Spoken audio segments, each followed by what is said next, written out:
Hey, I am sick. What's up? It's the Culture Detective here, investigating your favorite movies, and today I'm going to be doing a movie review on a movie I watched yesterday in the afternoon in the big screen, in the cinemas, in the theater. Yes, and that movie is the latest Killers of the Flower Moon, directed by the legendary king of cinema himself, Martin Scorsese.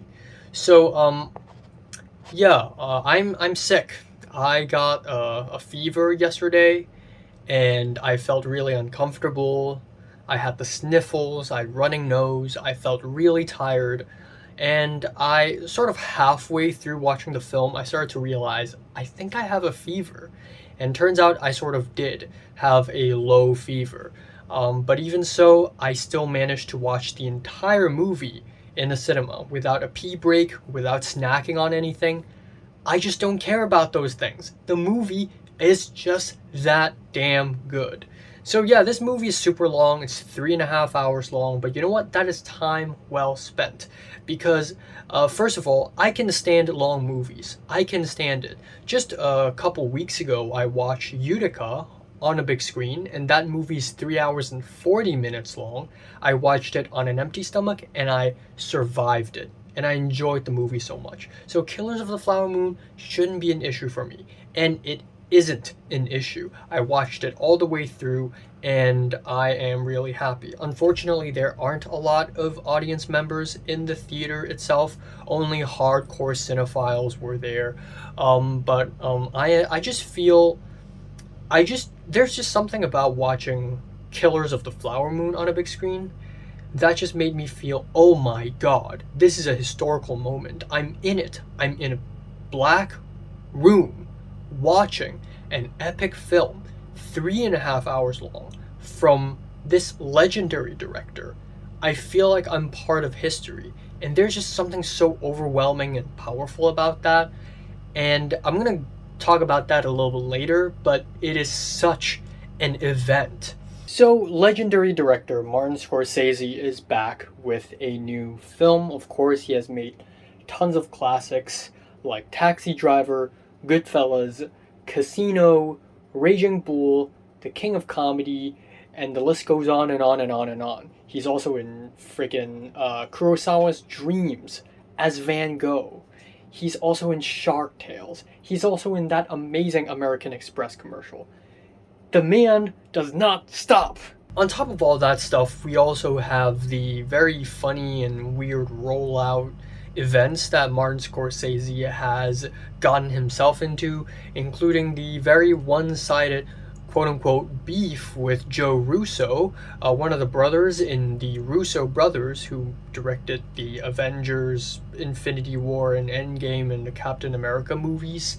And yeah, I think the beef was very silly. Obviously, a huge part of it is a joke, but it started with Martin Scorsese calling Marvel films amusement park films. And he's not necessarily wrong. They are amusement park films. They're movies designed to be entertaining, designed to be enjoyed by the lowest common denominators, the masses, and there in no way is Martin Scorsese dissing these movies. If you listen to those interviews more in a more detailed, attentive way, there's no way Martin Scorsese is dissing those movies, but yet a lot of people are like, oh my god, Martin Scorsese saying Marvel is bad. That's not necessarily what he's saying, out loud anyways. But then we have this weird Joe Russo beef where Martin Scorsese made a joke TikTok video where he's teaching a dog how to act and saying that the dog is the best new actor, and Joe Russo's like, haha, check out my dog. His name is Box Office, which I think is just a very lame way to compare the quality of a film. The quality of a film is not only decided by the box office. That's not true at all. And that's another thing with Martin Scorsese, and it's the very random TikToks made thanks to his daughter Francesca. And these TikToks are hilarious. If you tell me, if I was alive in the 70s and I learned about TikTok, I would never think even for a second that Martin Scorsese would be in those, but in this day and age we have that, and it's really cool. And also on top of that, a week ago he recently joined Letterboxd, and overnight he became the most followed user. In fact, I followed him immediately after I found out he's on Letterboxd. So overall, Martin Scorsese's rollout plan for Killers of the Flower Moon is even more killer than Barbenheimer. Also, it's important to know that apparently Scorsese had taken inspirations from Ari Aster's Midsommar and Beau is Afraid for the pacing of this film, which is really interesting. Didn't see that coming at all. If I was Ari Aster, I would have put that in a quote and frame it and hang it on the wall of my house forever.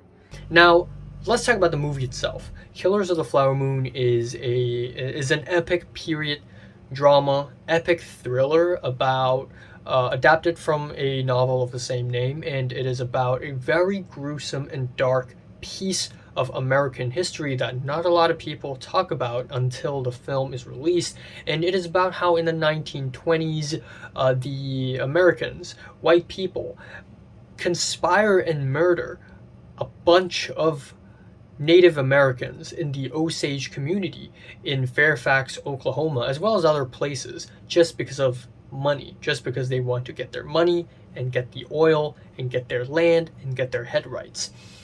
And first of all, I'm really happy that in 2023, an epic movie about a very important piece of Native American history is released, because a lot of people, even right now, a lot of American film focus on African Americans, maybe focus on the Latin American experience, but did not focus on Native Americans nearly as enough. They're completely ignored all the time. So seeing this film being made by Scorsese is amazing, and my hat's off to Scorsese for making this film. And it's not the first time Scorsese has shed light on something that the world doesn't really care about all that much. Like back in Kundun, he also shed light on Tibetans.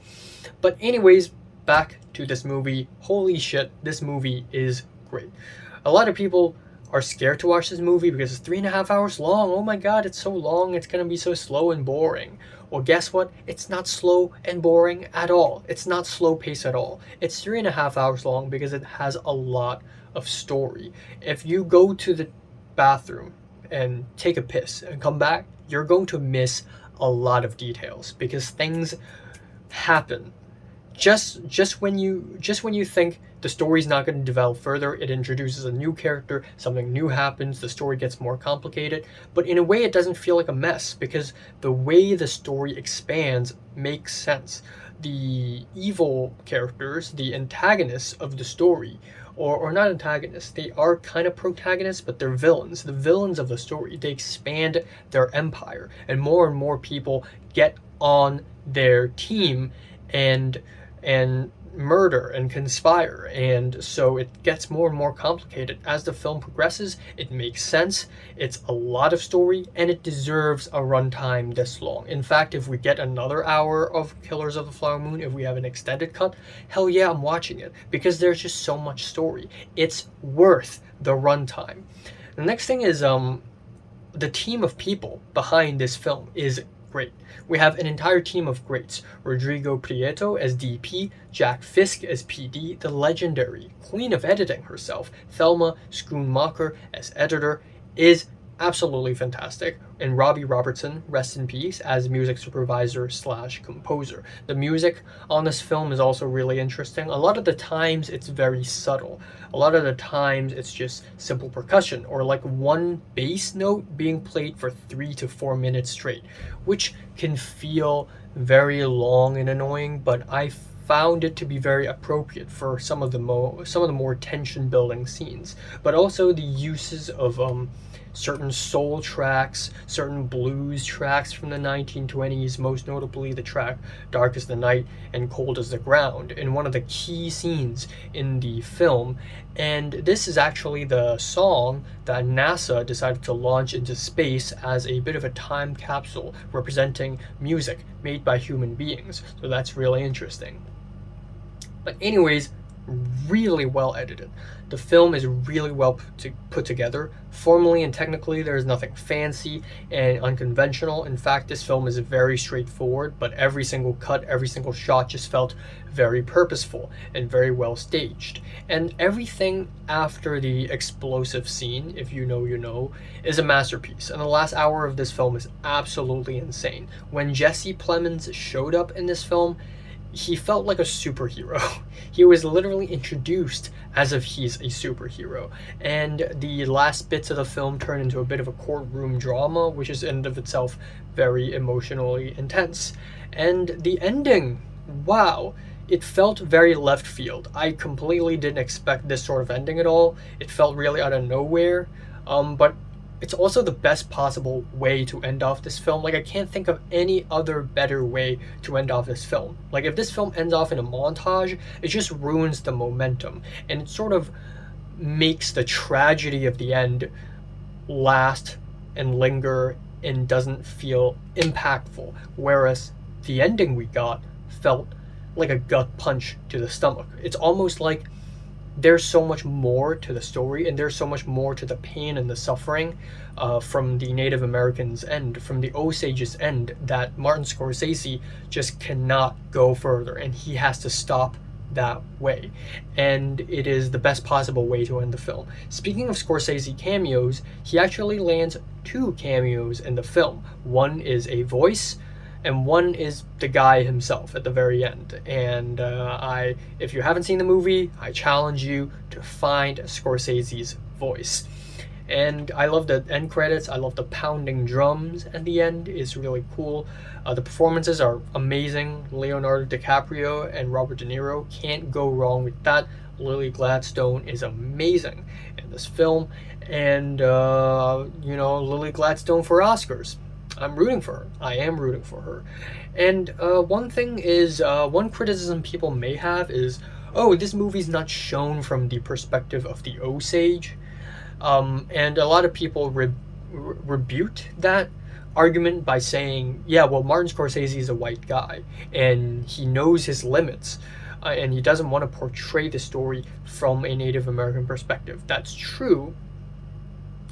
But also, I think more importantly, is that it is simply more interesting for the story to be told from the perspective of Ernest Burkhart, one of the villains of the story, especially not the top villain. The top villain is William Hale, played by Robert De Niro. He's a very interesting character because he's caught between love and greed, and he ultimately tips towards greed more, but you can really see that struggle. And because we see the story from his perspective, we enter the heart of greed and evil and capitalism through his perspective. And seeing how him and Robert De Niro's character and other characters try to justify their evil deeds very casually is just very chilling, especially at the end. Such a haunting ending. And yeah, when the end credits played, I was just in shock. I was absolutely moved. I almost teared up just for the fact that a movie like this is being made. And I have the pleasure and have the opportunity to sit in a theater and watch this on a big screen. And it just feels historical. It just feels like a big event that I'm partaking in, and I am absolutely floored by the end of the movie. I'm absolutely floored. This is a masterpiece. This is epic, quite literally. And I'm giving Killers of the Flower Moon a strong 9 out of 10. My favorite film of the year so far, hands down. So, have you watched Killers of the Flower Moon? Comments below, let me know. Subscribe if you want more, and thanks for watching.